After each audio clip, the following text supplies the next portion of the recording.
This is the Truth Frequency Radio Network. We are TFR. Truth Frequency Radio.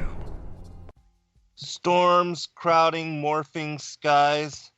A clamor of planes appear, spitting smoke in chemical haze, crisscrossing in labyrinth of toxic stream. Natural clouds do not stage right-angle formation of tic-tac-toe pattern. Those denying the vile intention of such campaign cannot explain away the obvious ejection of vapor trail. Innumerable flights, an army of pilots and crew originate from somewhere obviously complicit in scheme. Non-dissipation, confirmation that such occurrence takes place. As to the reason why, the claim is geoengineering, stratospheric aerosol injection, but nobody knows with certainty. Misting poison, rain-drenched people covered in unfamiliar disease, a globally clandestine policy of sanctioned depopulation, approved long ago by myriad governments worldwide for undisclosed agenda. The cost to taxpayers has to have been trillions to this point, yet they have succeeded deflecting inquiry, cloaking covert program in disinformation. Welcome, friends. I'm your host, Zen Garcia. This is Secrets Revealed here on Truth Frequency Radio. I have as co-host with me this evening, Laurel Austin. Laurel, are you there, sister? I'm here. Hello, everyone, and powerful poem there, Zen. Oh, thank you. That was written a couple years back, but it's perfect for the topic of this evening. We have a special guest, Matt Landman, the creator of Frankenskies. Matt, are you there? Yes, thank you so much for having me. It's our pleasure, and thanks for taking the time to join us this evening. If you would, can you give out your contact information where people can go to find and support your work, and also as to where you are going to be bringing forth the film so that people can catch it if they can? Of course, and thanks again for the lovely chemtrail poetry at the beginning. It was really amazing. I just launched a website, actualactivists.com. So I've got a lot of information on there. And then I'm on YouTube under my name, Matt Landman, Landman, and then also on Facebook, same thing. Twitter, same thing. And to see the film, you can see it on YouTube right now, and I'll be taking it on tour. So far I've screened it in Utah and in Oregon and up here in Vancouver, BC, where I live. But I'll be taking it. The goal is to screen it at a film festival. There's one in LA this August and in New York City as well. And I hope to be bouncing around city to city, getting the word out.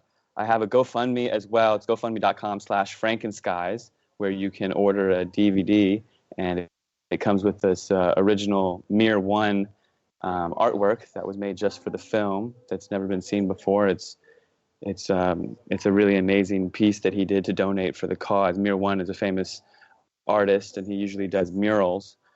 And yeah, I look forward to hopefully meeting everybody and getting the word out. I really want to do the East Coast. I've been living on the West Coast for the past decade, really, and my goal is to really target the Northeast. And even I was talking to Laurel about making it over to Atlanta even in the fall. But yeah, I really want to.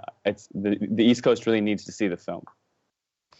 Yeah, I think everybody will benefit from seeing this, and this is also one of those topics which, even though there has been some coverage of it, it has been largely overlooked in the conspiratorial world. And it's one of those that, it's the elephant in the room that nobody is speaking about, talking about, or even mentioning. And yet it is detrimentally affecting not only the weather patterns, like here in Atlanta last year, we set all kind of records, even went over a month and a half with no rain at all. And every time there was to be some kind of a storm, the gathering of the clouds, there would be all these planes just streaming trail, as I described in the poem, and then the storms would not stick. And so last year they really did a number on the areas surrounding here. And I know that the West Coast is going through a lot of drought as well in California, Arizona, and that area. My cousin who lives in San Francisco said that there was 115-degree weather there, and something that they're completely not used to. But if you would, can you talk about Frankenskies, how long it took you, the object of the, of the film, the documentary, and what inspired you to compile it? Wow. So yeah, it was drought that got me going on the chemtrails myself. Whenever I give these conferences and presentations alike, I try to convey the message to people because, like you said, a lot of people will talk about just about anything, but they won't touch this one. You know, you've got a lot of celebrities, a lot of voices. They'll talk about GMO very adamantly. They'll talk about even vaccines, but this one they just won't touch because there's a lot of cognitive dissonance there, and our mental framework on the topic has been literally conditioned and framed. We've been programmed, and the word chemtrails is just a dirty word at this point.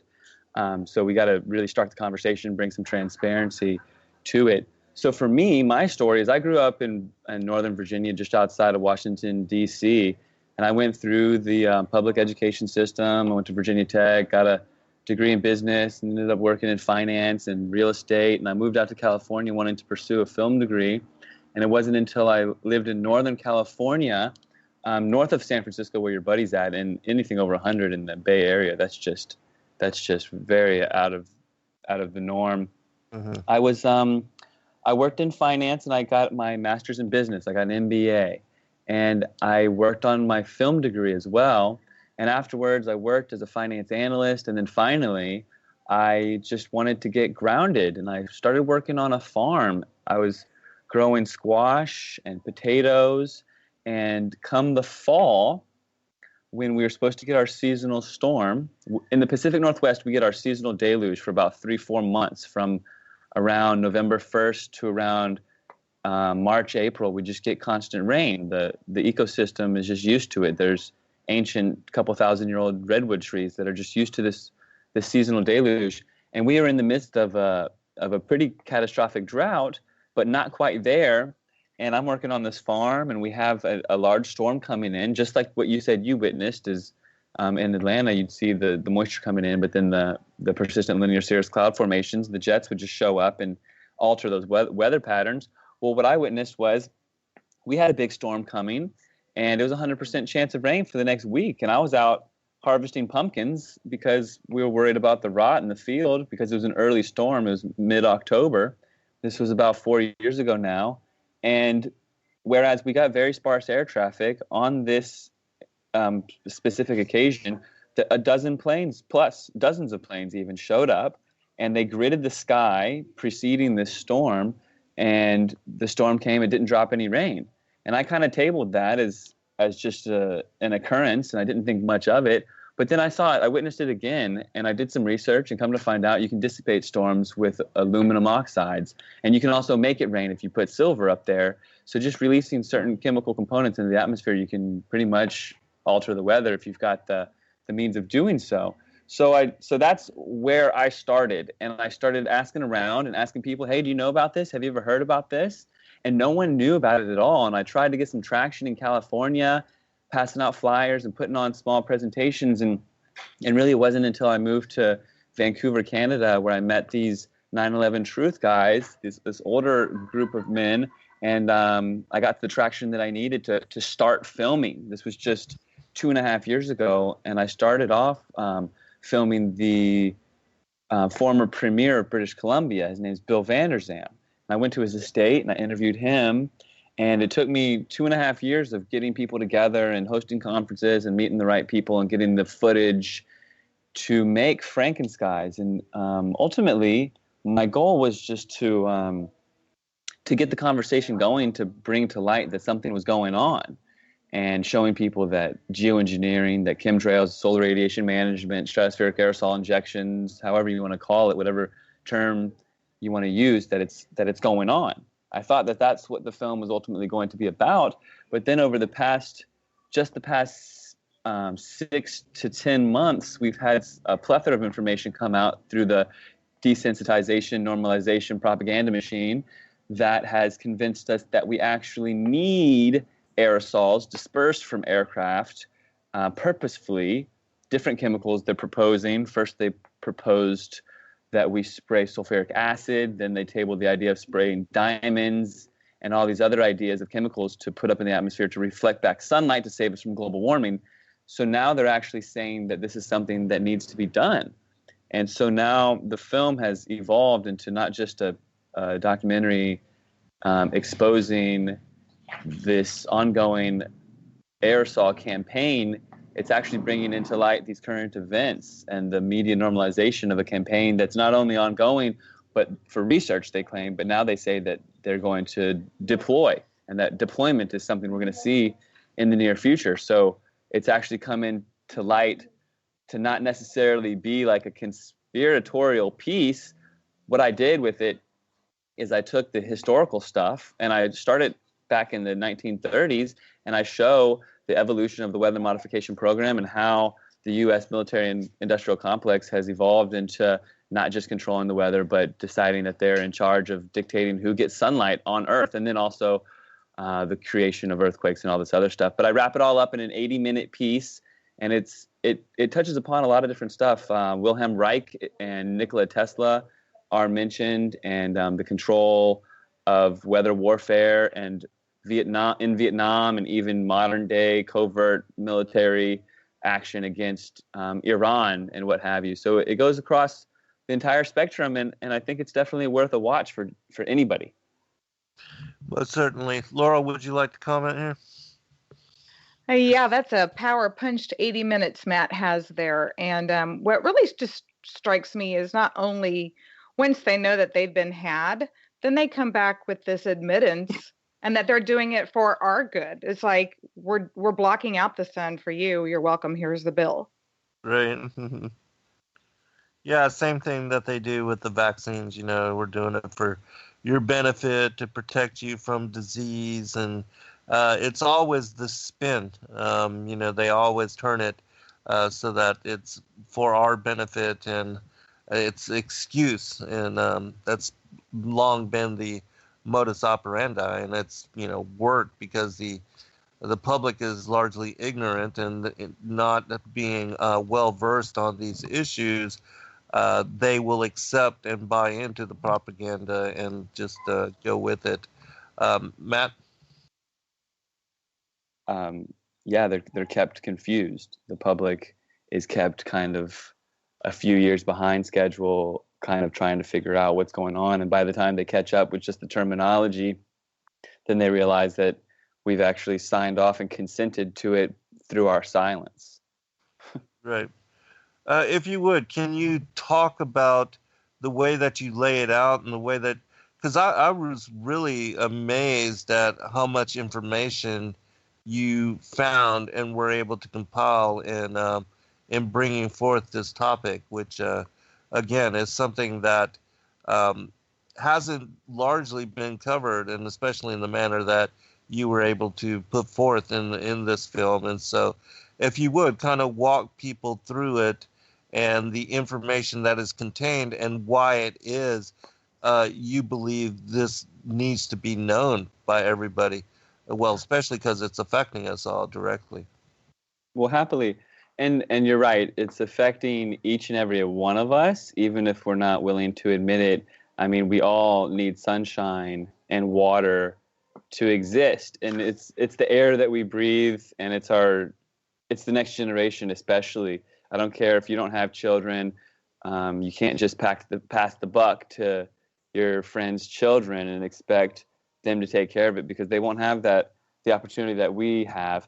So the thing about the film that needed to exist, and I'm so honored to have taken on the task, is that when I do this grassroots activism, I do it a lot. I'm out in different cities passing out flyers, and now I'm passing out DVDs, and it's not easy. Okay, you're bumping up against trillions of dollars worth of media normalization and conditioning. You're butting up against a cognitive dissonance that has been programmed since preschool. And people, if they're going to change their mental construct, okay, if they're going to really change the way that they think about something, and they can and they will, but the first thing that they want to hear and know is the who, the what, the why, the where, and the when.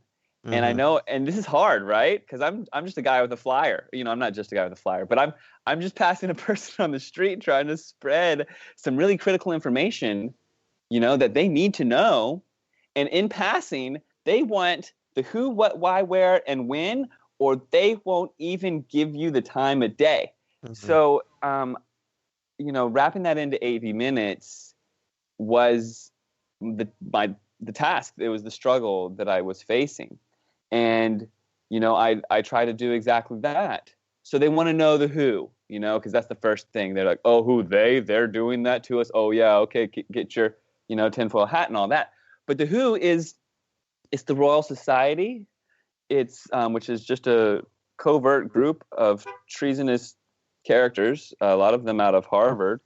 And they're funded a lot by Mr. Bill Gates, private donations, not the Bill Gates Melinda Gates Foundation, but private donations is public record from Bill Gates. And you've got really a handful of these solar geoengineer professors. And the main guy is David Keith.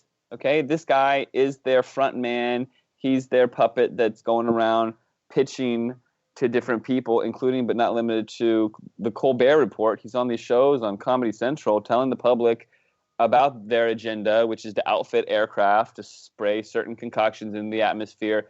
And he uses these different terms like we're going to use the atmosphere as a laboratory, you know, and who should control the thermostat of Earth, right? And he's decided that basically he is the one that's going to control the thermostat on Earth. This guy, David Keith, he's a Harvard professor, this guy.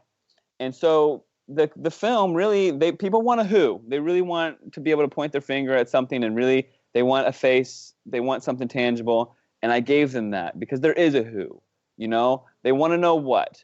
I tried my best to convey the what. They want to know why. Well, I tried my best to convey the why, you know? You've got the CIA director talking about the stratospheric aerosol injections. You've got Ahmadinejad, the president of Iran, disclosing that he's uncovered a covert plan by the U.S. military and what have you to create drought and weather war against Iran. We spell it out from the get-go. Even JFK and Lyndon B. Johnson in the earlier footage, they're saying that we need to control that the plan is to control the weather, and once you control the weather, you can control everything. So people also need to see the historical aspect of it, and it was really surreal for me when I recently premiered the film in Salem, Oregon.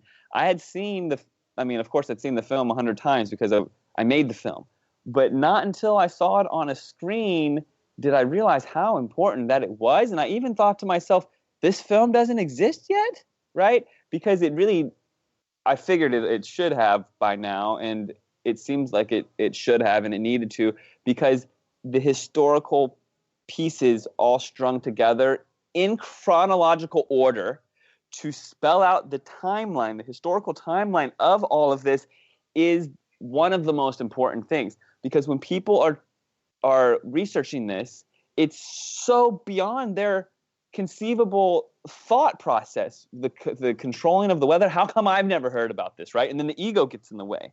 That's one thing that the CIA, that the the powers that be, they really play on the human psyche. They really play on your ego, and they're really good at it. They really are.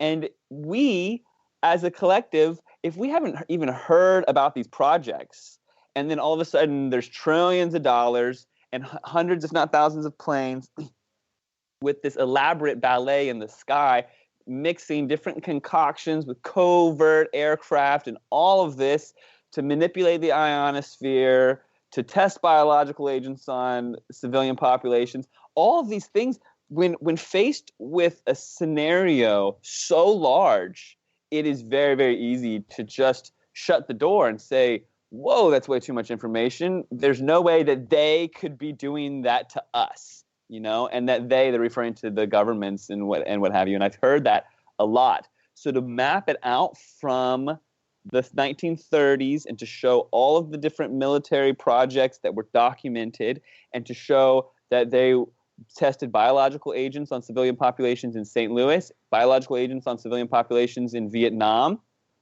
and even mastered controlling the weather 60 years ago through the release of aerosols via jets.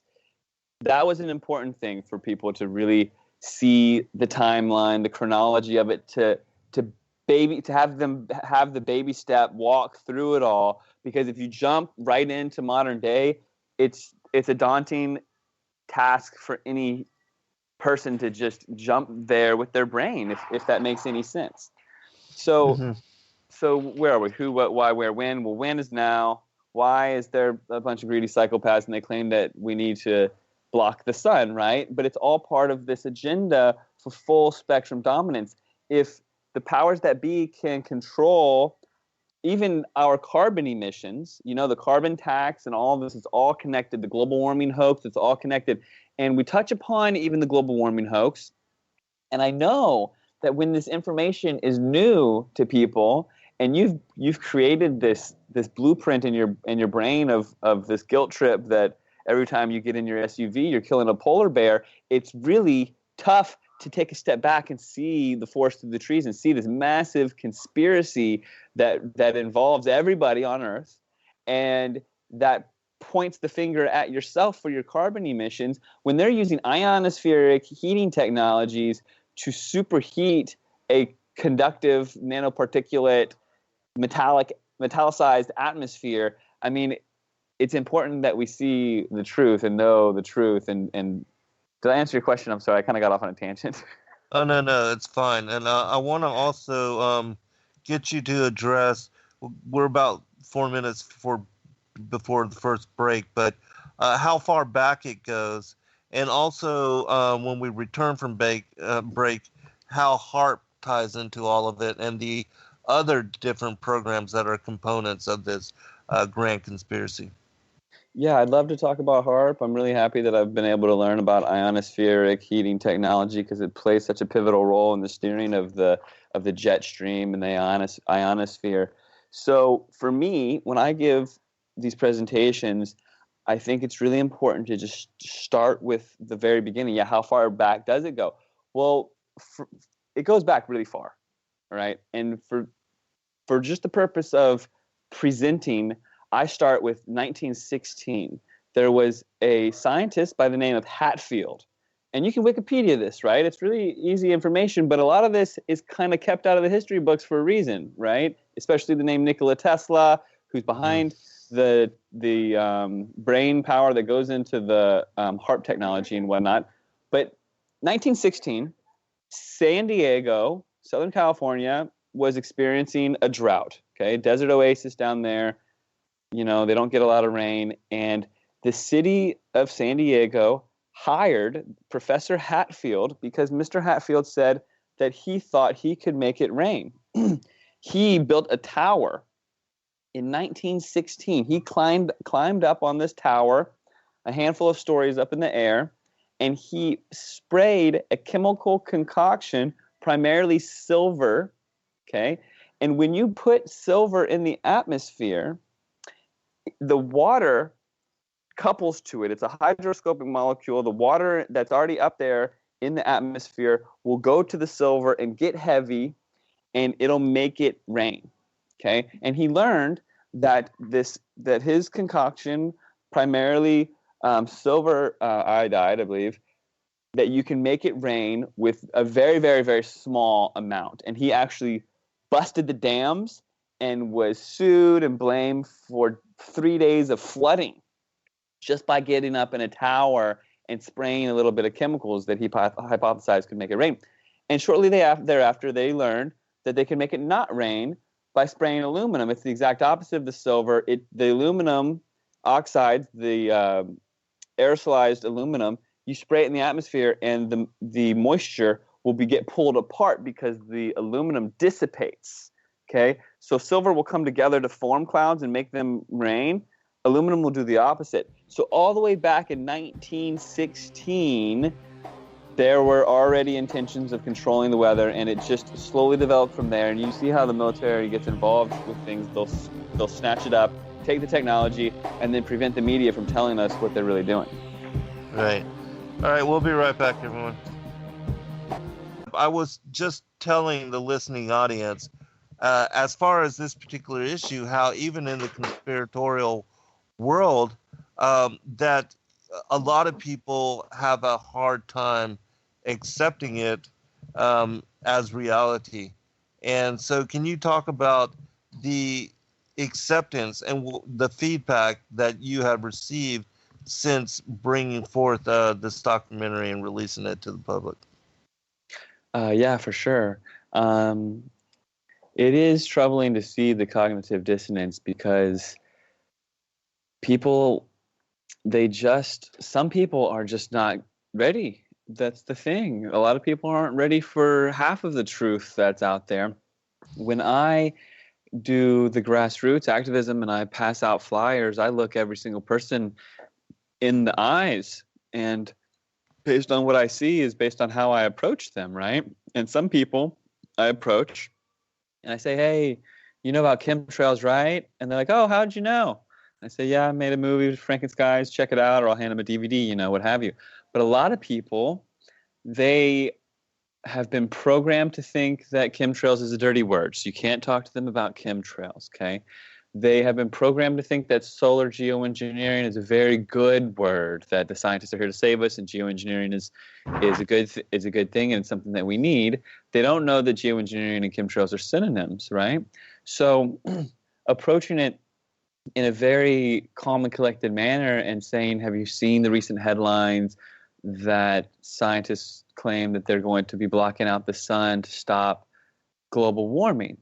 And everybody with their pre-programmed, conditioned thought patterns, every single person, they look at me and they go, oh, block out the sun? You mean like the Matrix, right? And so all of a sudden we're talking about the Matrix and how this future AI blocked out the sun and then it ended up not working, and the sun blocking actually ruined humanity, and now they're all stuck in this programmed reality, right? And it comes to be like this not so it's not that far off, really. So yeah, but also I've had amazing feedback from people that were on the fence. I think that everyone is ready for it in their own time. Okay, and that's one thing about all of these movements. Every single one of these movements is co-opted, and it's brought to our attention before we're ready for it as even a species, right? Like we're evolving, humanity's evolving, and some of these things we're just not ready for at all. Well, based on also our conditioning and our programming, but like you bump into these people that no matter what facts you show them on certain topics, they just can't go there because they're not ready for it on an energetic, on a frequency level. Like their frequency cannot resonate where truth in and of itself is a frequency. And I like to say you can't be half pregnant, right? You can't just be truth on one thing and then deny some other stuff. You have to embrace it all. And that's, what I'm trying to do. So earlier you asked about Morgellons. And if you can't talk to people about chemtrails, try talking to them about something like that, biological attacks that are so advanced that people hypothesize that they're otherworldly. I mean, once you start peeling back the onion or going down the rabbit hole with the chemtrails, it doesn't stop, So everybody, Mhm. so what I'm trying to say in my babble is like, everybody is different. Some people aren't ready for it at all, but some people, they just need to be talked to a certain way, and going about it the right way is honestly, it's the mission that we're on. It's our obligation and our duty as caretakers of this planet or of this place to to bring our friends and family into the light, And I don't care if they've got an attitude problem about it. Talk to them differently about it, It's like, it's baby steps, and the film is there for the mom, the politician, the lawyer, everybody of every different walk of life. They can find the truth in that film, and that's why I interviewed a Native American, a politician, a mother, a researcher, scientist. We've even got ex-FBI chief Ted Gunderson and Rosalind Peterson in the movie, who's, her generation can really see where she's coming from. She works for the U.S. Department of Agriculture, So I just think it's about speaking to people the right way, and finding that common ground, because not everybody wants to hear the way you want to say it. Yeah, but I think that, with regard to having witnessed it, everybody has seen now. I mean, even on the mainstream news, when they're talking about the weather, they often show the chemtrailing that's going on in the skies. And so it's being portrayed everywhere.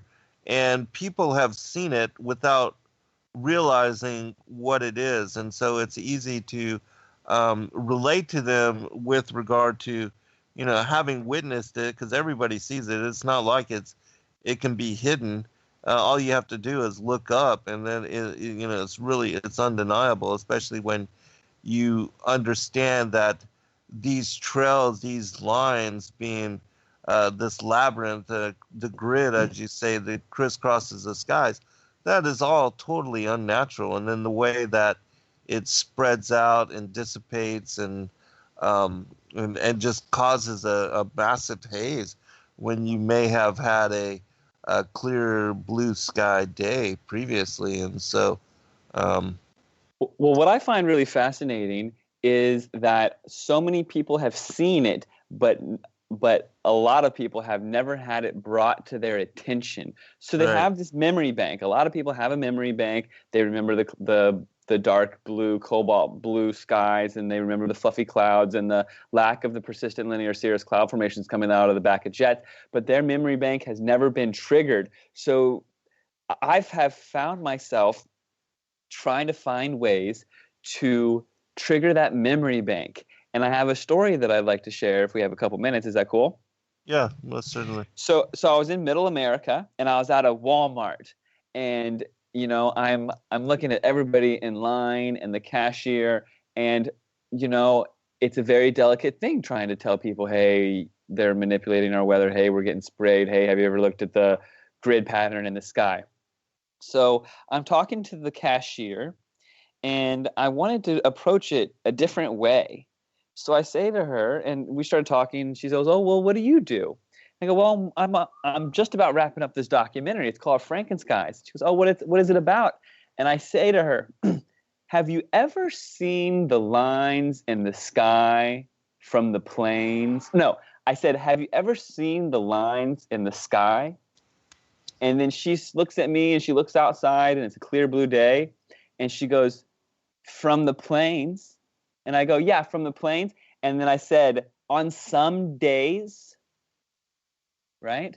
Mm-hmm. And it was very gentle, right? Very gentle. Have you ever seen the lines in the sky from the planes on some days only? And I said, "Only?" And she looked at me, puzzled. She looked outside because, we were right next to the doors, and she could see outside. It was a clear blue day. And I could see this memory bank in her head, like spinning. And she looked at me, and she looked outside, and then she just burst out. She said, "How come some days I see lines in the sky and some days there's no air traffic at all?" wait, how come there are lines in the sky only on some days? She's like, explain this to me, right? And I was like, well, exactly. Some days there's no planes at all, right? Some days they're up to something and some days they're not, you know? And just starting that and having people start to look up in that light and not really offend them or tell them, you know, you don't know anything, your cognitive dissonance is getting in the way. You know, it's all about being gentle with people's awakening process, because honestly, not everyone is ready for it, but they can be, you know, they can be. Right. Yeah, all you have to do is appeal to what they have seen and witnessed and what they recognize. Unconsciously, it's embedded, encoded into their mind because they see it all the time, and yet they're not completely aware as to what is going on and what is happening. And so bringing forth the information like you are doing with this film, it's going to totally trigger for everybody that watches it the memories of seeing this occurring over and over and over all throughout the year on various days, especially when, you know, the weather patterns, the storms are coming in. They always seem to spray previous to the storms settling. Yep, exactly. And bringing that to their attention is key, especially, and I know this is a little reverse psychology, I like to bring attention to the days where there's no air traffic. Like literally, I haven't seen a plane for the past 48 hours where I'm at, whereas the day previous, I saw, you know, they were gridding the sky. There was a dozen planes everywhere I looked all day long. So how come some days there's no air traffic? Like a lot of people, they don't realize they're not under a flight pattern at all. Generally speaking, most people, they're not under flight paths. They just think that they are because some days they grid the sky. Mm-hmm.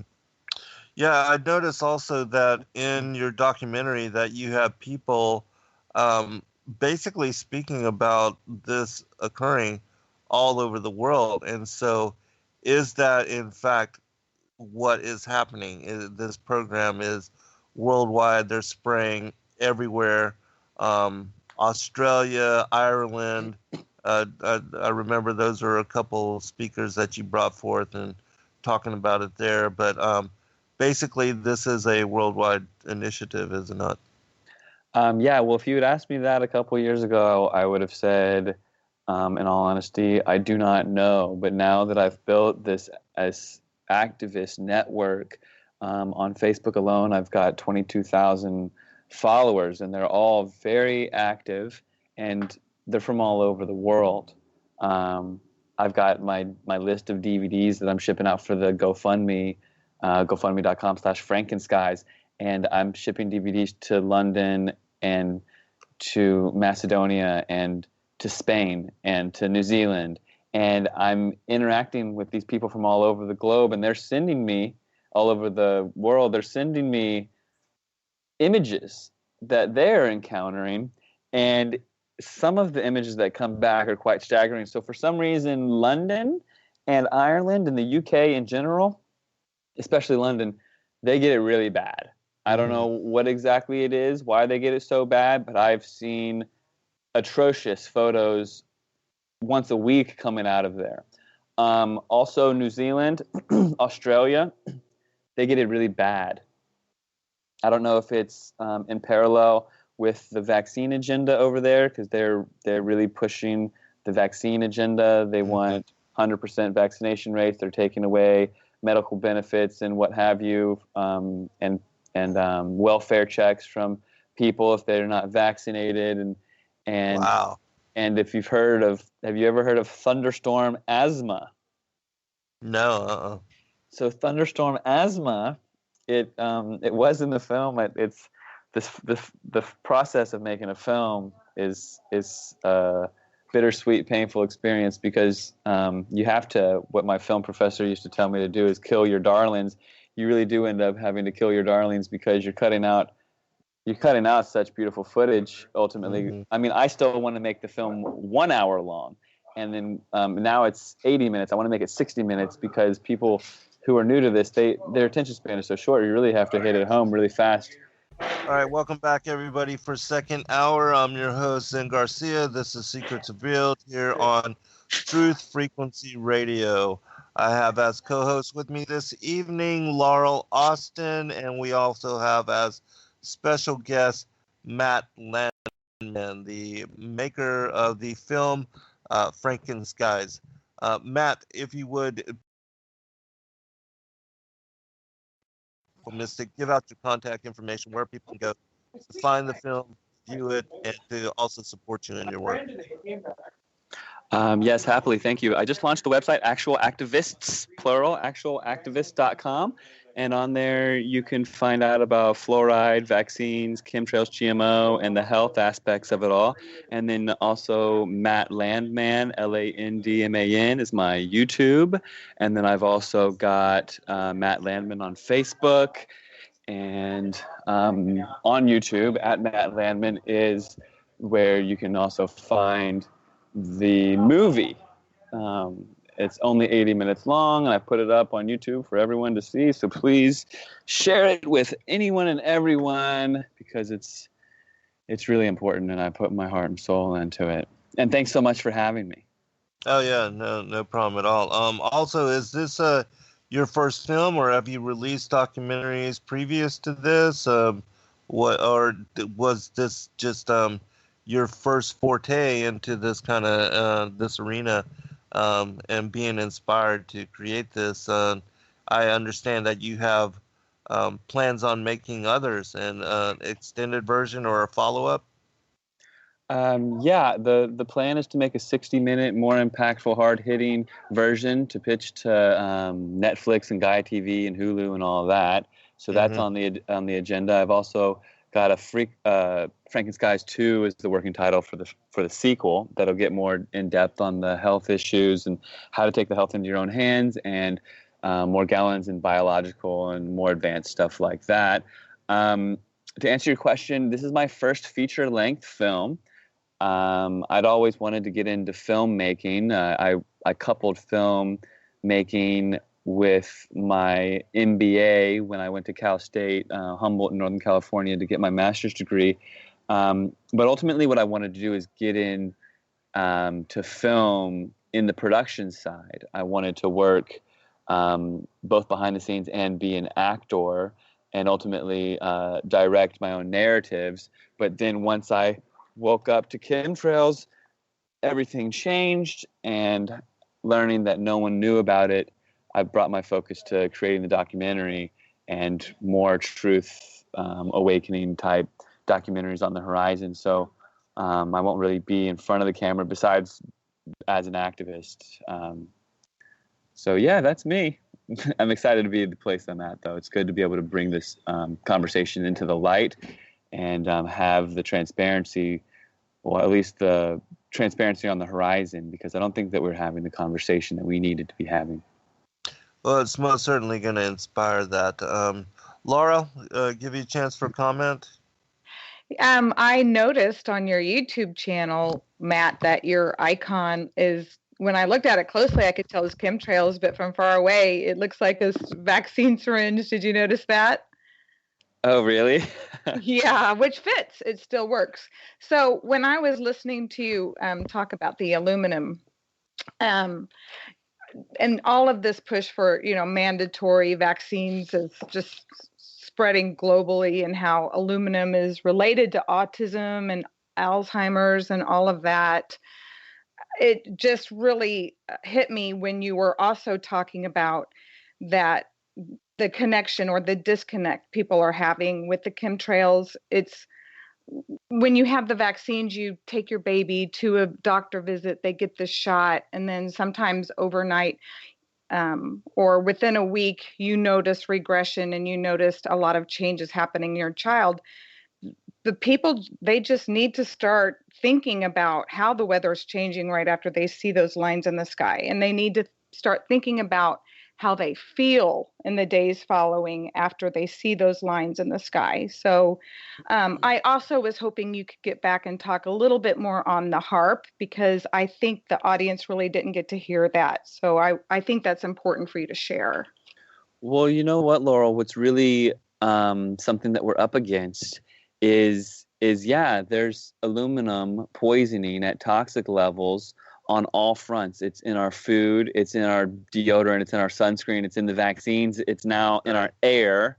And we are up against people who, even when they vaccinate their children and there's immediate onset of autism or sudden infant death syndrome, SIDS, which is the highest in the world in the United States because of our vaccine agenda, people still don't think that it is from what they witnessed, because how could they have done that to their children and what have you? So if you've got immediate onset of autism, immediate onset of a sudden death of your infant, and you still can't see the causation, you can't see the corollary between the vaccine that just went in your infant that's overwhelming amounts of mercury, aluminum, all these other things, formaldehyde and all this stuff. If you can't see that, then how are people going to see the slow kill, right? They say that if you put a boiling frog, or the boiling frog metaphor, you put a frog in boiling water, it'll jump right out, right?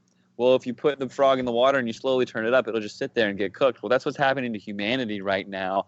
And because people aren't dropping dead necessarily, well, actually, when I just got cut off, not cut off, but when we went to break just now, I was talking about thunderstorm asthma. Thunderstorm asthma, on these heavy sprays, these chemicals are falling down to the ground so fast that the barium is causing people to drop dead on the streets. Okay, they have this thing now called thunderstorm asthma that they're blaming on allergies. They're saying that people just can't take the gluten in the from the rye, right? And in Australia, they had thousands of 911 calls all in 1 minute, where animals were dropping dead on the street and people were going into cardiac arrest and respiratory, like they just all of a sudden could not breathe because of, well, I theorize it's the barium. They say it's from the rye. But yeah, people are literally being affected by it, and they just don't even know. And so wow. So one thing about the aluminum, before I start talking about HAARP, is back to the slow kill thing. Okay, people don't see it fast enough. Okay, this dementia and this Alzheimer's, and it's even happening to the bumblebees. All right, and the trees. Okay, the aluminum disrupts the tree's ability to uptake water properly. It passes through our blood-brain barrier and slowly impacts our brain, but not fast enough for us to see it, okay? And what happens is they build up aluminum in our brain,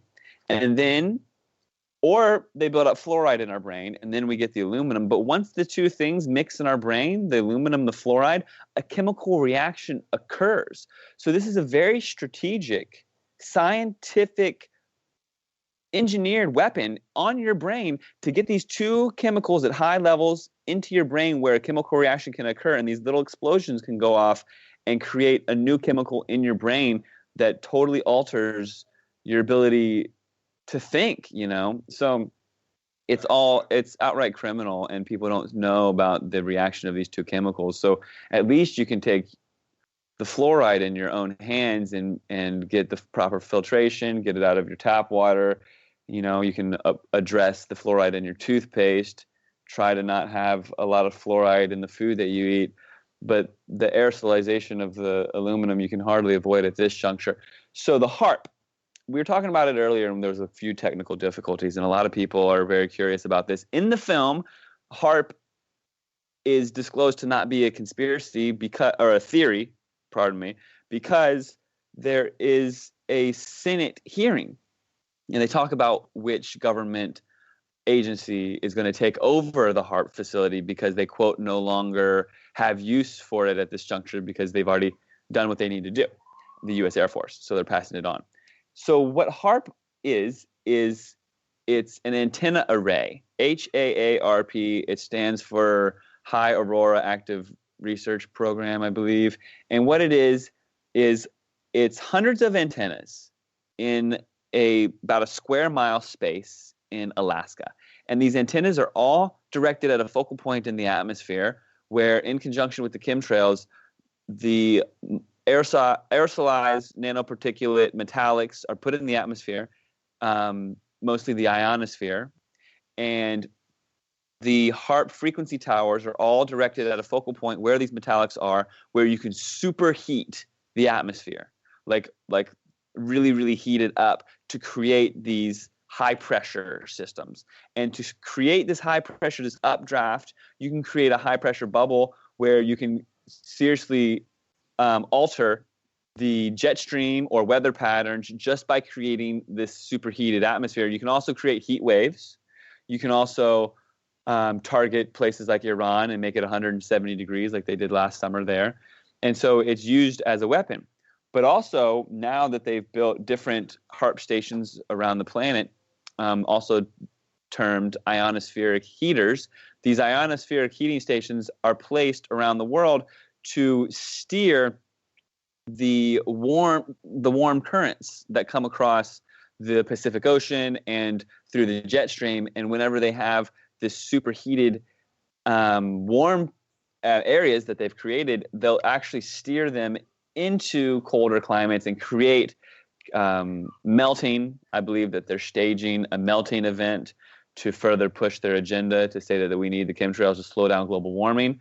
Whereas if you're going to talk about global warming, anybody who wants to have the global warming conversation, they need to talk about the ionospheric heating technologies, because if you're superheating the atmosphere and the levels of the atmosphere, especially the ionosphere where the jet stream lives, if you're superheating the atmosphere and not talking about the superheating mechanisms called the ionospheric heaters in your global warming discussion, then your discussion is completely flawed and you're missing the elephant in the room. And I've witnessed it myself. I've witnessed staged heat waves where we get heavy spray, they zap the ionosphere, and you see the ripples go through the haze. So these fine ripples are the frequencies. You can literally see the frequency. It reveals itself in the atmosphere when the metallic particles are zapped with the HAARP stations that can be even hundreds of miles away. They're directionalized, and you don't see them, but they're there, and they will superheat the atmosphere, and you'll go into a heat wave where it won't even cool down at night because they're creating the high pressure, and so none of the cool air is leaving, and then they'll just keep heating it to create their point on their graph so that they can point to this and say, oh, look, global warming. It's all part of this huge charade, false flag hoax that is global warming, that in and of itself is a conspiracy that is due a movie or two. It's so complicated, and it's really tough for people to wrap their head around all of this because it's so layered. Right. Yeah, and it seems to be connected to so many things now, like with the depopulation, the dementia, because the aluminum, most certainly, it has been shown that people that have Alzheimer's and dementia, their brains are just withered, and just dried out, almost like they've been rotted. And it's all the moisture has been dissipated, like they do up in the skies, and making the rain disappear. And so it's the same kind of thing. And most certainly, they say all these things as far as geoengineering, or for global warming, or for carbon emissions and all of that, and with the carbon taxes and all of that stuff. But really, in my opinion, it's to perpetuate disease, to cause, just like they're doing with the vaccines, in decimating humanity. The whole thing with the Georgia Guidestones, to create a slave race, to depopulate the earth to 500 million, or the servant class. And so all these things, they sound totally crazy, just lunatic fringe, but yet in their own words, this is what they in fact are telling themselves and speaking about and gathering, that this is the agenda that they've set forth. It goes back even to the report on Iron Mountain, where they were talking about how the only way that they could have global peace or world peace is to create and substitute measures to decimate the population, because war does play an active part in culling the masses. And so, they talked about poisoning the food and the vaccines and the water and all that, even during that. And that was back in the 60s. But Laurel, do you comment here? Yeah, talking about the food, we're not going to have any food, and I would love for Matt to talk about the bees and the bee Right. logics, because that was something that really stood out for me in the work that you've been putting out, and I think this listening audience would find it just very informative. Well, Yeah, it's so thank you. important because of the bees, they pollinate the food. Yeah. Yeah, I'd love to speak to that, Laurel. One thing that you just mentioned about the perpetuation, Zen, of disease.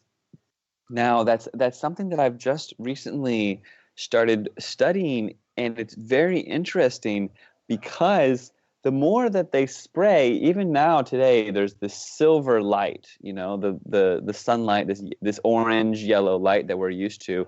It's almost a thing of the past. And what I'm learning is under moonlight, fungus and mold and disease, it perpetuates, it grows. But we have this ebb and flow, this balance, because under sunlight, these things, under this orange natural sunlight, the funguses and all that, and the disease, they're all killed. But now that the frequency of the light is being altered by this white sky, and we have a new silver light, a silver lit sun, I hypothesize that the disease and the fungus and the mold and everything, now it can perpetuate. So I just wanted to speak to that. Yeah.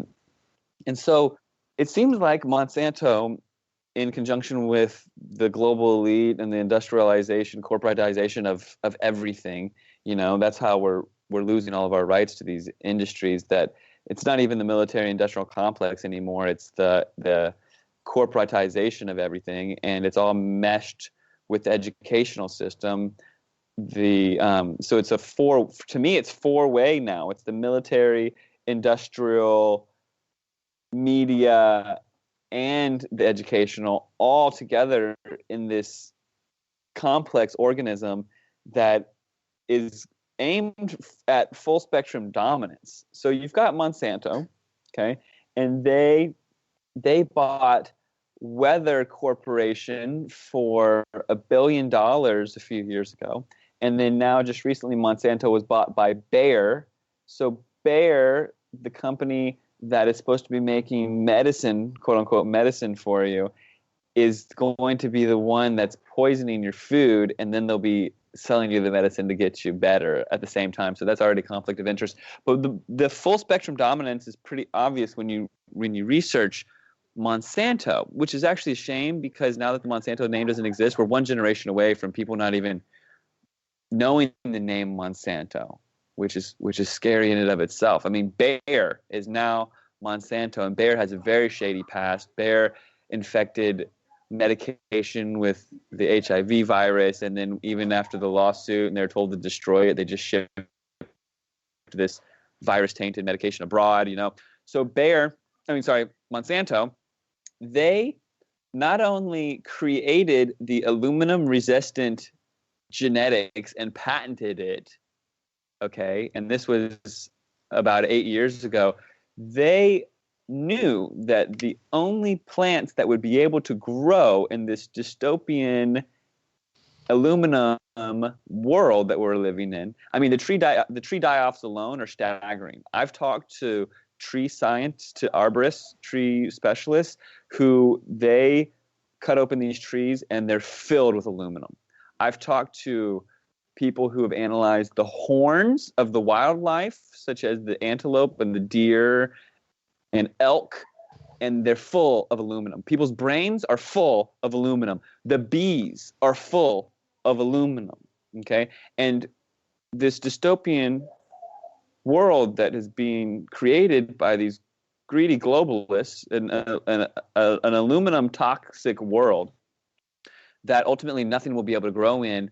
Well, guess what? The aluminum resistant genetics that Monsanto patented because they could see this impending doom, their seeds will be the only things that can coexist. And then, because all the bees were dying because of the spraying and because of the poisoning of the biosphere via the Monsanto poisons such as glyphosate, now they've got some even more. Monsanto's come out with some even more disgusting herbicides and pesticides, which is a whole other show in and of itself. But the aluminization of everything, now Monsanto had to, because Bee Logics was complaining that Monsanto was killing its bees, this is a bee research company, Monsanto bought up Bee Logics, and now they've created a genetically modified bee that can live under this newly I'm making up words, luminicized environment. So they bought Weather Corporation for $1 billion, and so they're playing a hand in putting the aluminum into the biosphere. They own the aluminum-resistant genetics for the seeds. So the only seeds that can grow are going to come from Bayer, the seed company / Tylenol company / pesticide chemical company. I mean, it's just disgusting, because the more that these globalists consolidate, you end up with a media that's tied to the legislators, that's tied to the war machine, where everybody's all connected. The private industry, everything is just connected, and they're all, super evil. So yeah, I hope I answered your question. So now only the bees are all going to die, and the only ones that can survive are this Frankenstein creation of Monsanto. That's of course patented, right? So you have to get their patented seed. You have to pay for their patented seed, which of course has a kill switch in it, so the seeds don't even create seeds. So you have to buy. It's a really scary dystopian world that's on the horizon. And I encourage people, everyone that I can talk to, I encourage people to save their organic seeds. I encourage people to chelate. You've got to take your health into your own hands. You got to get the aluminum out of your body so that you can have a brain that works in a decade from now, so you can spread the word to the next generation, because it's up to you to stay healthy, to be able to bring this light to the kids, because they're not going to know about this aluminum danger, because no one's going to tell them unless you do. Right. Hey, Matt. Absolutely. Yes, ma'am. Do you think they're going to start charging us for the sun? Yes, ma'am, I do. Yep. I think that, weather, it's really interesting if you look that there's an exchange. I mean, you can trade stocks and you can trade commodities, and if like the price of orange juice, if you know that oranges are going to go up tomorrow, you can make a whole bunch of money in the commodities futures market by trading options and all this sort of stuff. Well, if you know where it's going to rain, where it's not going to rain, you can make a lot of money, because there's a weather's futures trading market. So believe you me, the powers that be, the ones that know where the spraying is going to occur and who's going to get rain, who's going to get drought, they're already making a lot of money by being able to predict the weather, right? Wow, that is crazy. This is what the people need to hear. So imagine a dystopian future where not only do they dictate who gets sunlight, but I mean, there's websites. Not a lot of people know this, but if you've got $100,000, you can make the sky clear on your wedding day. You can also make it rain. You can pay for cloud seeding. You can pay for clear skies, and it's going to get to this elitist, globalist, dystopian society where only the people who pay 6 digits daily, it's going to cost you about $100,000, and you can make it sunny. It's going to cost you about $100,000, and you can make it rain that day. But if you don't have the money, then your farm is going to be drought stricken, and you're going to have to cough it up, and you're going to lose everything to big ag, because everything's just being consolidated so that the corporatization of everything falls under just a few hands. That's their goal. Mm-hmm. It reminds me of that movie Total Recall, how they were living on Mars and they were charging them for the air, and they had, they totally could have made the air free and the atmosphere for to be conducive to life, but they were artificially creating scarcity in order to control and to create the means to charge for, circulating air in that particular movie. But it also reminds me now with the whole thing of, are using petroleum and oil when it's totally unnecessary, and how even the diesel engine going back almost 100 years now, that it was meant to be run on fuel that was not petroleum based, peanut oils and different things that could be created right on the farm. And it's just insane where we are and what we're dealing with. We'll be right back for final segment, everyone.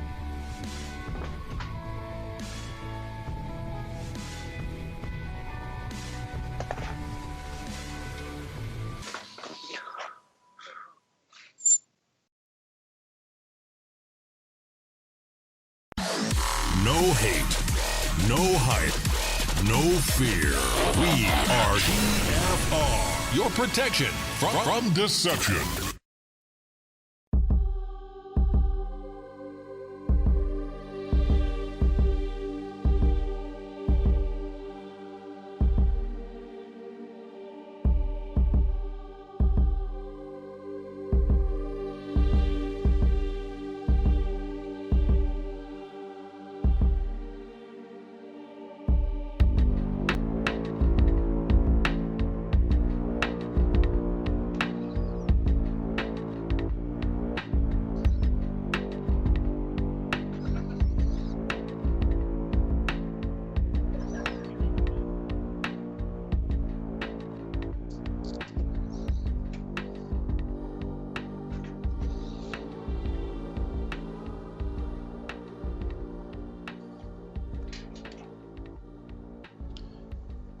All right, welcome back, everybody, for final segment. We're gonna try to cover some of the different people you brought on, Matt, as far as the documentary. Especially remember the whistleblower, the lady that worked with the Air Force, and how she was trying to bring forth the information that the Air Force was involved in this spraying. And also, if you would, can you talk about, is it just the Air Force, or do they have like the commercial pilots? Are they involved? How broad is this spraying program? So that's one thing that again, you bump up against people's cognitive dissonance when faced with a conspiracy so large that even encompassing the commercial airlines, they are able to table it as just completely unbelievable and move on, right? But I'm not looking to sugarcoat it for anybody, and I'm not looking to lie just to console their feelings. It's a very vast program. It really is. And it isn't just the military. They have private contracted corporations like FedEx, like Virgin Airlines. A lot of the commercial airlines have their planes now outfitted to release certain sprays. The commercial pilots, most of them are completely in the dark. They have no idea. They're still told what to think. And I like to say this quote, and I'll say it until I get totally sick of it, but for now it's part of my vocabulary. You can either take truth as the authority, or you can take authority as the truth. And a lot of those pilots, they just take authority as the truth. They're told what to think. They're told how to think. And they're told that it's water vapor. And they have no reason, because no one has ever brought to their attention the other side of the conversation even, you know what I mean? But yeah, these planes are outfit with different instruments, and it's all done remote. And whenever they get to a portion of the atmosphere that needs, the concoction that plane is carrying, the concoction is released. But I've spoke to different pilots that are all of a sudden ordered to change their elevation and to go off path, and It's to interact with the other chemicals so they can mix their concoctions and use the atmosphere as a laboratory. And some of the pilots are waking up to it just based on certain maneuvers that they're being told to make out of the blue to fall into line with the, because they're mixing things. That's what a lot of people don't get, is there's a mixing going on. So you'll see one plane that looks different, and then coming up behind it, it's another plane is spraying something totally different that reacts totally differently. But what they're doing is they're trying to create a chemical reaction to create ionized clouds. If you look into NASA, they'll publicly talk about their CARE program, CARE. Well, they don't care about you at all. They're just using that to sound friendly. And if anybody doesn't know, NASA was set up via Operation Paperclip. After World War II, they took a bunch of Nazi scientists to create NASA, and NASA has a budget of $54 million per day. And I believe that budget goes towards spraying us with a bunch of chemicals. So the CARE program is they create ionized, noctilucent, fake clouds. And it's called the Charged Aerosol Release Experiment, CARE, Charged Aerosol Release Experiment. But they create fake clouds by mixing different particles in the atmosphere to try to create charged particles, ionized particles, by mixing certain chemicals. So they'll put up aluminum and they'll mix it with a barium release rocket. So they'll have a plane go by and spray this aluminum oxide. But that stuff is just waiting for its next chemical to be sprayed on it to create the chemical reaction, to create this plasma that's highly volatile. Because if they just sprayed aluminum, it would rain down, but it would come down not as a gas, right? It would transfer into a solid, and once it gets down here, we wouldn't be able to breathe it in as easy. So they want to make it ionized. And so I kind of got off on that. But yeah, so the whistleblower you referenced, her name is Kristen Megan Edwards. And she was witnessing all these high volumes of nanoparticulate aluminum, barium, and strontium, and they were coming across her desk because she was the material safety data analyst. And so she was supposed to be analyzing whether different things going into the environment were safe. And it was her job. And when she inquired about these very high levels of aluminum, barium, and strontium and where they were going, and she reportedly was faced with the most scrutiny she'd ever seen. She was actually loosely threatened that she would lose her kid if she kept investigating. And so then behind the scenes, she started investigating in the soil, doing soil samples and air samples and water samples, and she was finding high levels of these aluminum particulates and the barium and strontium.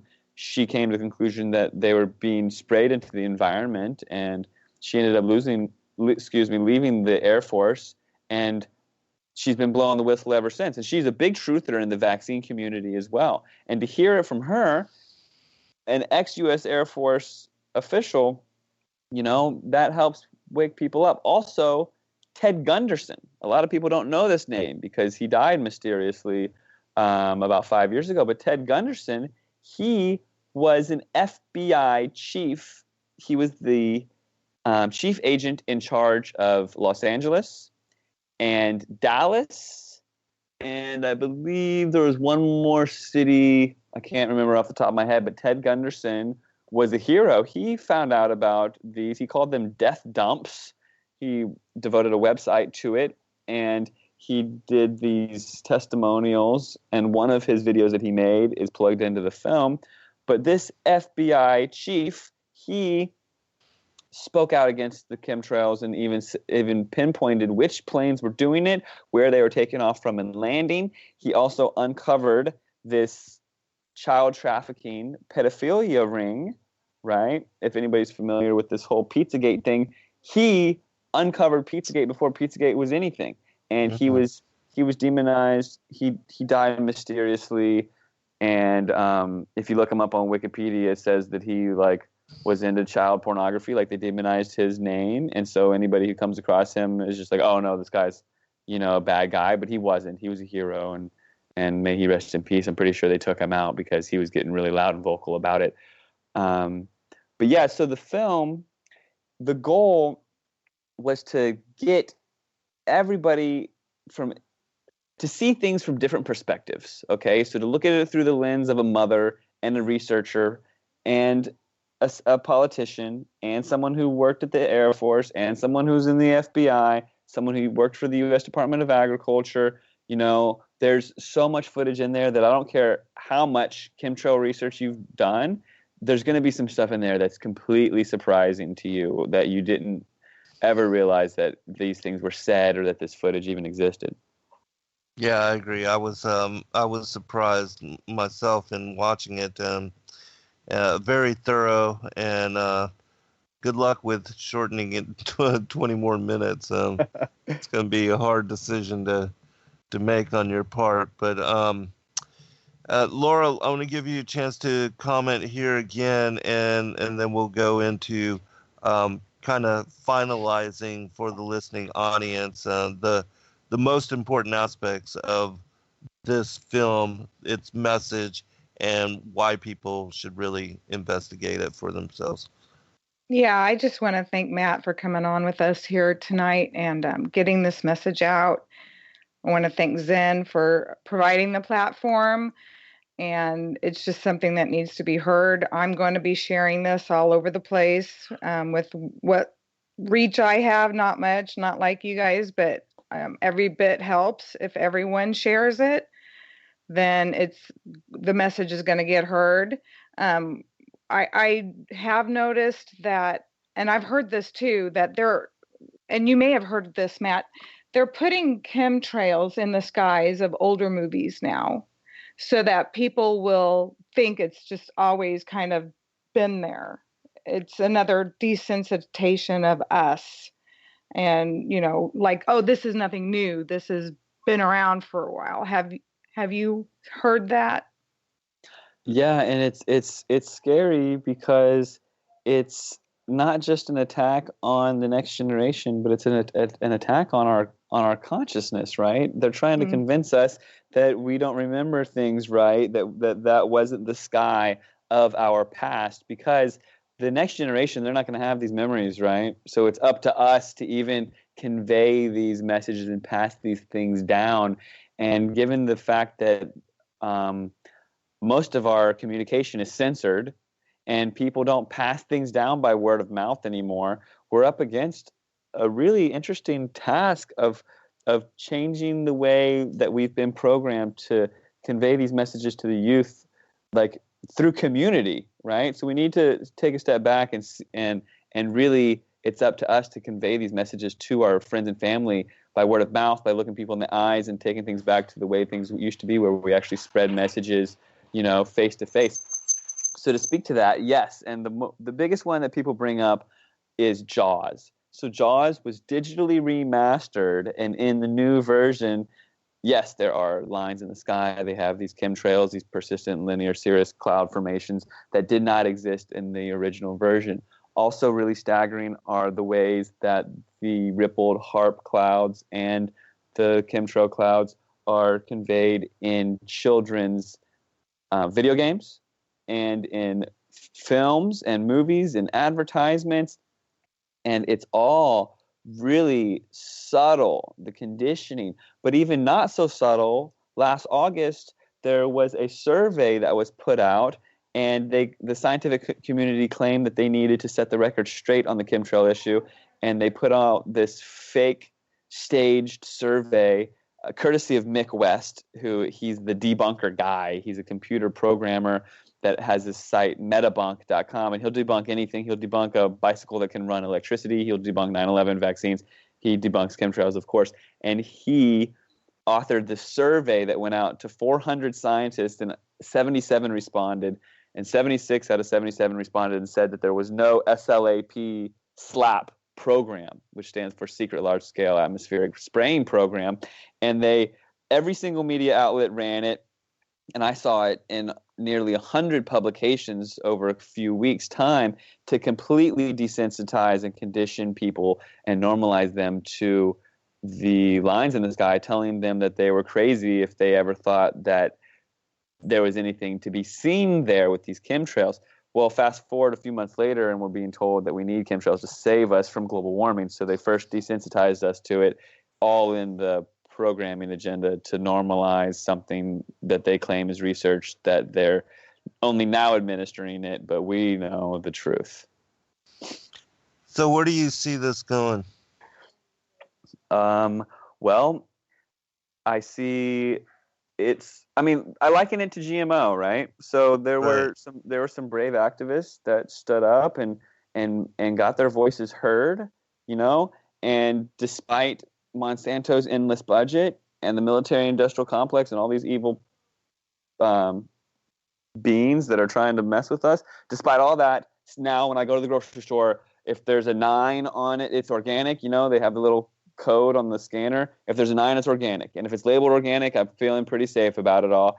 And there's been enough education that at least I know what glyphosate is and what a GMO tomato has on it and what a GMO potato and how bad all these things are. And there's been enough education brought to at least the forefront that the conversation exists, So I see chemtrails as a very, very young conversation, and that ultimately, we'll get to a point where we've reached enough people where people can at least talk about it without being deemed crazy people, like the GMO conversation. It had to start somewhere. And so I see that as the film is a foot in the door to actually have this conversation on an intelligent level, because, there's a lot of very educated, very knowledgeable, very noteworthy people who know what's going on, and they're not afraid to speak up. So that at least they have this film to share with people as a platform to keep the conversation going into the right direction. Yeah, and to initiate that conversation, because I can see families, sitting down, children bringing it to their parents' attention, sitting down and watching it over the course of an evening, and then afterwards sharing conversation. What did you think about that? And oh, do you remember this past Saturday or Sunday or whatever, before the rains came in, that all those planes, they did exactly what we see depicted in this film. And so I can see a lot of conversation being spurned from your film. And so, hey, we appreciate you, brother, for doing it, and look forward to following your progress. And certainly, if there's anything that we can do to help you promote or to share the word, certainly do let us know. And most certainly we'll follow your progress and bring you on again to, give us an update on your, as far as advancing with this whole protocol and sharing it. Where are you going next? And where are you going to be reviewing it for people? I'm going to be actually going down to the Southwest, and I'm setting up a tour to connect with the people in Albuquerque and in northern Arizona and ultimately Los Angeles for a film festival. But you ask what people can do and what you all can do, and my answer is like ego aside, right? Ego aside, this is an important film to share with people, right? I don't even have my name on the film that I put on YouTube. Like, I was too busy getting this thing out that I made a few errors, and I just wanted it out immediately because time is but of the essence. I encourage people to please hold a screening at your house, hold a screening at your local coffee shop, get the word out. And if you feel comfortable giving a presentation, I'll send you a PowerPoint and you can really get into the nitty-gritty of this information. But the thing is, a lot of people are nervous about sharing this information, so just share the film, Have a screening with a dozen people, with 2 people, with your best friend. Just get the word out, because, it's easy for me to say, please share my movie. But if people see other people saying, look, you've got to see this film, I was really touched. I've been touched, like, I can't even tell you, by the people that have reached out to me and the kind words. And recently, a gentleman reached out to me, and he is the principal of a public high school in LA County. And he said he's going to have every one of his teachers screen the film because he thinks all the students need to know about it. And Awesome. there's people like that, and there's people that I've met that are just passing out DVDs. They'll get some DVDs printed and they'll just hand them out to their friends and family. It doesn't take me to be there or anything like that. Screen the film, get it into as many hands as possible, because we're only as strong as we are united. And it's up to us to convey this message to the youth. Right. It is our job. So you are encouraging people to burn it to DVD and pass them out and share it? Heck yeah. Awesome. Awesome, brother. That is wonderful. Yeah, and then, I think that in it of itself will start a snowball effect and get it into the conscious of more and more people. And that just creates, more and more viewership, more and more interest, and perpetuates itself. And so, yeah, I see that snowballing like that. And so, one other thing with regard to requesting, film festivals, how can people help you to get your film into different film festivals or different studios or, anything of that nature? What can they do? Well, they can plug it into as many hands as they can. If you know someone that, runs a film festival, if you know someone that's a producer at a certain place, send them the link. Send them my contact. You can reach me via Facebook. You can also reach me frankenskies@gmail.com. It's just like Frankenfood. Frankenfood was a word. People coined the word so that the kids could talk about it, so that this term could come into the light, so that people could say, "Oh, what's Frankenfood?" Oh, well, Frankenstein, genetically modified. Well, this is just the same. This is now like I'm trying to make this a word, Frankenskies, so that it's like Right. an easy conversation to get it into the light that it needs. But yeah, people can reach out to me. People can screen it themselves. I've got a projector. I'm going to be going all around the United States just screening this thing everywhere I can on my projector. I'm going to be going to, everywhere I can, festivals and different events that I can hold, and then the film festivals. And there's one tricky thing about the film festivals. A lot of them don't want it on YouTube. So now left with the decision, I've got 70,000 hits on it on YouTube, and I know YouTube is lying about the hits. But either way, Mhm. I might have to take it. I might have to make it private while I plug it into some of these film festivals, so they can Right. get it into a different circle and all that stuff. But if anybody knows anybody, I'll this is what I do. I want to go on shows and spread the word. I want to do anything that I can. But if you know somebody who knows somebody, ultimately, what we want and need is we need these celebrities that have these reaches already of millions of people. We need people that have already spoken out against these things to speak up and say, hey, watch this film. There's Willow Smith. She has a song called Flowers that talks about chemtrails. Billy Corgan, he stops concerts. He's Smashing Pumpkins. He stops concerts to talk about chemtrails. Beck, same thing. There's a lot of awake people who have a follower base that if they just tweeted this movie, we could alter the course of humanity together. So if you know somebody, pass on the word, because you never know how powerful your voice is, and your voice is your weapon. You never know. You're like 3 degrees of separation away from just about anybody. Mm-hmm. Yeah, fully. I agree. And again, I think that people reviewing the material, watching the film, that you are going to get those kind of endorsements anyways. And so it's going to happen. Laura, I'm going to give you a chance for final comment, and then we're going to go to Matt for final comment as well. Well, Matt, I was watching Frankenskies in preparation for this. Again, I've watched it like a couple of times. My 13-year-old daughter sat down and watched it, and then she started asking questions. So if a 13-year-old can do that, we need to get this to the young people too, not just the adults. Yeah, fully. Yeah. I totally agree. And that was one of the goals that I had, is to not make it too boring. Most documentaries have a voiceover, and you've got this invisible voice on the screen trying to walk you through some dense material. But ultimately, I tried to make it as high-paced and impactful that even a teenager can enjoy it. And I'm glad that you've watched it a couple of times and shared it with your daughter. That's what everyone needs to do, is to get it into the hands of these kids, because they are the future. Right. What about like Netflix? And then final. Can people request that they carry it, or something like that? I've got, yeah. I'm all ears. It's all about getting it in front of the right people. I've emailed people that work for Netflix and Gaia. I fear that these larger corporations are controlled. I'll be happy and thankful if we can get it into those platforms, but I won't be surprised if I get a no thank you.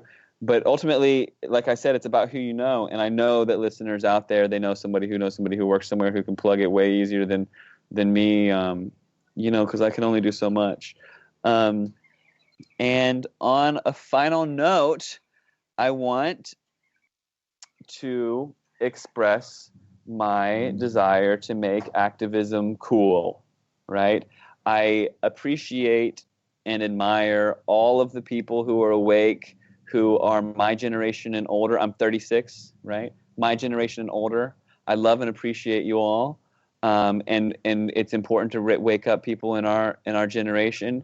But ultimately, this activism thing has been co-opted, and it's been made to be, especially in the chemtrail space and all these other truth awakenings that we're encountering as of late, the powers that be have made these things very uncool, right? And it's the next generation that we really need to worry about, because if we have a whole generation of people asleep, then they've won, and we have to bring forward this truth, or the truth will fizzle away. And it's up to us to bring this beacon of light that's strong enough so that the kids can carry it forward.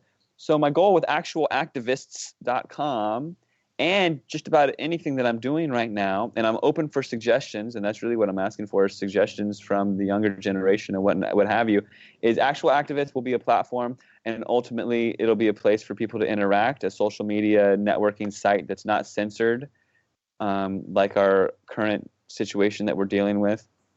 And it'll be a place for like-minded people to come together and get their flyers and their T-shirts and all sorts of stuff, and I want to make it a nonprofit and all that stuff. But ultimately, what we need to do is convey this message to the youth in a way that's neat and cool and exciting, because we need to find and form activists out there, okay? It's like someone inspired Malcolm X. Someone inspired Martin Luther King, These people didn't just come out of the woodwork. They were inspired, and it's up to us to inspire the next generation to bring this truth forward in a light that's actually appealing for them and cool and fun. So, it's up to you. So we need cool graphic designers. We need all these people. We need the celebrities. We need everybody to participate and to not be fear-based in conveying this message, because we're just trying to bring these kids into the light. We're not trying to scare the crap out of them, Mm-hmm. So ultimately, conveying the message, everything is that important.